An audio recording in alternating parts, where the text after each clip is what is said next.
Hi and welcome to Danklord vs Games. My name is Kevin and today we'll be taking a look at the sequel to the Divinity series. Before that, I just want to say sorry for my absence due to a lot of things happening in my personal life. Also, games I'd be interested in don't really grow on trees these days. Anyways, let's get into the video. I usually start with story, but a definite story is hard to determine due to the fact that there are so many options on how to go about your adventure. There are origin characters with predetermined goals and quests. Then there are custom characters ranging from humans, elves, lizards, dwarves, and then last but not least, Undead Human, Undead Dwarf, and so on. The story, however, is set many years after the previous Divinity series, making it less relevant to have played the previous installments. As you set off on your first journey, you can recruit all of the origin characters to your roster with a maximum party size of 4, taking part of their story from a different perspective, your perspective. You decide how much value you want to put into each character, and depending on your progress and loyalty, different things might happen that you never stumbled on in your previous playthrough. Each character really feels unique in their own way, and I found myself caring about them a whole lot more than I initially thought I would. Despite having predetermined quest lines, each character can be played and customized differently depending on your needs. The Red Prince, for example, prefers being a tank, but could just as easily be swapped to a mage if you so require. There's no end to the amount of options you have in front of you, trust me on this one. Something irrelevant to the actual game itself is the fact that I refuse to review a game unless I've played through all of it. I'm not talking about every quest unlockable and achievement, I'm just talking about the core game itself and everything it has to offer. As of writing this, I'm confused how the current reviews are popping up with little to no info other than saying, yeah, it's great, check it out. Something tells me that most people found this game difficult and time consuming to get good at, even at a normal difficulty. It is definitely a game that is easy to learn but hard to master, and nothing proves it more than me and my friend Mario. Mario, he's special. He wants to dive into the deepest end of the pool before knowing what swimming is like, so naturally we chose the hardest difficulty possible, Tactician. On top of this, because Mario is who he is, we also opted to go with a 2-man group rather than a 4-man group, which in itself makes the game even slower paced than it already is. But every attack, move, and decision truly changes the outcome of the encounter, which feels incredibly rewarding as there's very little room for mistakes. Some people have mentioned fights lasting up to 30 to 40 minutes, but I can almost guarantee you that you won't think about that until you check your clock. A lot of complaints I've been hearing from friends and forums are, as I mentioned, the pace of the game. Moving around is awkward and it takes a while to get used to. Also, some mechanics truly are out of this world annoying, as you can attack the ground by mistake, or even worse, someone in your party. Spells are trash, and one of the biggest changes to the game is the magical and physical armor system introduced. Spells also deal damage to your teammates, which in itself makes you wary of how few opportunities you actually have to deal damage as a caster. If your group consists of melee and one caster, the caster won't really have anything useful to do until the magic armor is worn down, which it never will as your main damage is physical.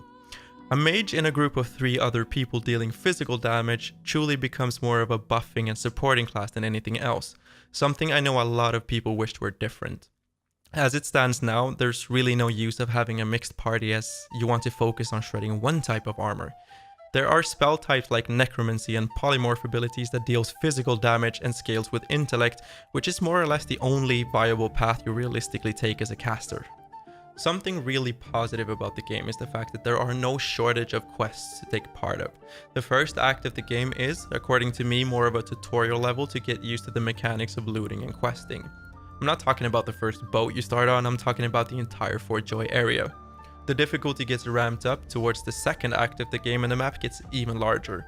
Every character or animal you come across are all voiced with really good voice acting and interesting dialogue, something a lot of games these days start replacing with regular uninteresting text, or as I've mentioned before, mumbling supposed to represent speech.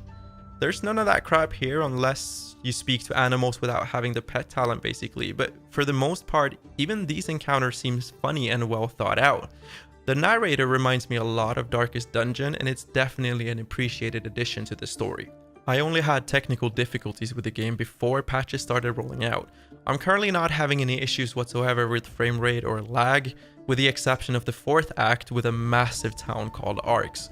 It's cluttered with buildings, items, and NPCs all over the place, bringing my FPS down to about 30 from my usual 144 on a GTX 1080. Besides that, everything runs smoothly as expected from the developers despite having sort of messy environments.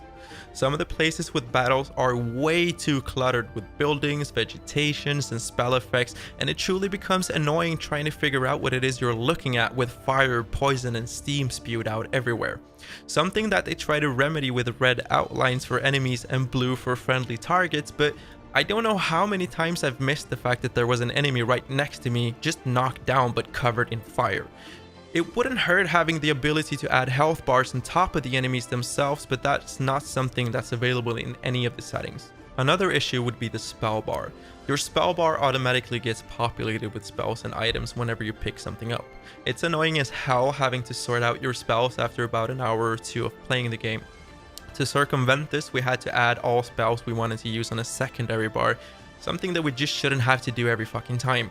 The game is not perfect, but it is far, far away from being a bad game. If you want to play the story in co-op, you're going to come across quite a few quirks. First of all, you cannot talk to NPCs while someone else is talking to that specific person. Be at a shop, you have to wait until the trader is free from dialogue until you too can check out those awesome items that just spawned. Dialogue is locked to one person once it's started, but fortunately all party members can take part and listen to the dialogue, just not make any actual choices. As an RPG, Divinity truly hits all the nails on the head with the added features of a Dungeons & Dragons style game mode called Game Master. It's not something I've personally checked out because of lack of interest, but I know it's highly appreciated by some people if you're into that type of role-playing. As a last note, there are no microtransactions or season passes, which makes me feel hopeful for any upcoming expansions or DLCs to the game. There are no indications that the developers want to rob you of more money after the initial purchase, and it's definitely something I personally appreciate as it's becoming more and more accepted by us, the consumers. So, for that final verdict, I definitely recommend this game regardless of how you plan on playing seriously. Solo or alongside friends, hard or easy.